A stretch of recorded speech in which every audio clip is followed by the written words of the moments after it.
Good day everyone. So karon ako si Dick Kadetro sa Upan. So magplot ko sa fixed position o DR position using sa star nga Markov star o Rosal-Mas D star. So first, kao na to iyang DR position which is naa siya sa latitude 44 degrees 10 minutes north. So dara.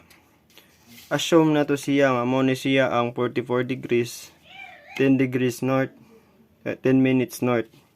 So i-plot na to una iyahang DR position which is kani. Sunod pangitaon na to iyahang latitude which is 169 degrees 30 minutes east. So dara. After nimo kuha sa mong DR position ato siyang libilan diri o kaning triangle para may buuan nga kani siya ang DR position na to, dead reckoning. So next kay i-plot na to ang Markov star which is kuhaon na to sa compass rose iyahang so pangitaon na to ang Markov star kay ang ZN kay 85 degrees and 85.2. So dara ang 85.2 dara. After ana ibalhin nimo siya. So away man siya. Dara siya away which is kani pagbalhin. After ani kuhaon nimo iyahang intercept nga 5.2. I-measure nimo diri siya. Gamitan nimo og compass. So mao ni siya ang 5.2 kani. After ana imo siya 90 degrees.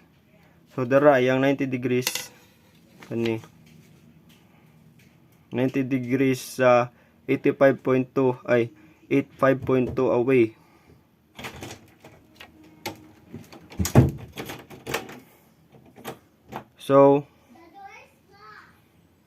So after ana magkuha na ta sa PL sa Markov star. So imo ra i-measure diri ang PL. Ibalhin nimo diri sa compass rose ang iyang 90 degrees. So dara. So next, para makuha ang fixed position, dapat na to kuha ng usa ka star which is kaning Rosal-Mas D. So ZN ang ZN niya kay 183 degrees ay 183.3. So dara 183.3. So ibalhin na pud nato siya padiri. So away man siya. So ari siya palayo. Towards. So ari siya padung diri. Mamark ta padung diri. Tara, towards. Dayon. After na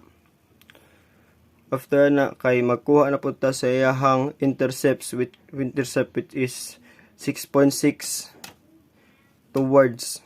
So dara, towards.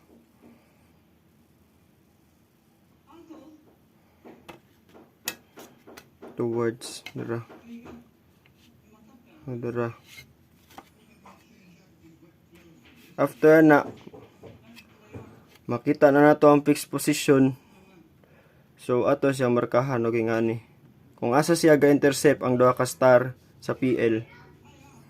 Ay una sunod day kay butang pa nimo yung PL diri. So mo na ni siya magawas. So dayon aray na din ta sa fixed position kung asa siya ga-intercept sa duha. Mo to yung fixed position which is dara. So mo ra to siya, thank you.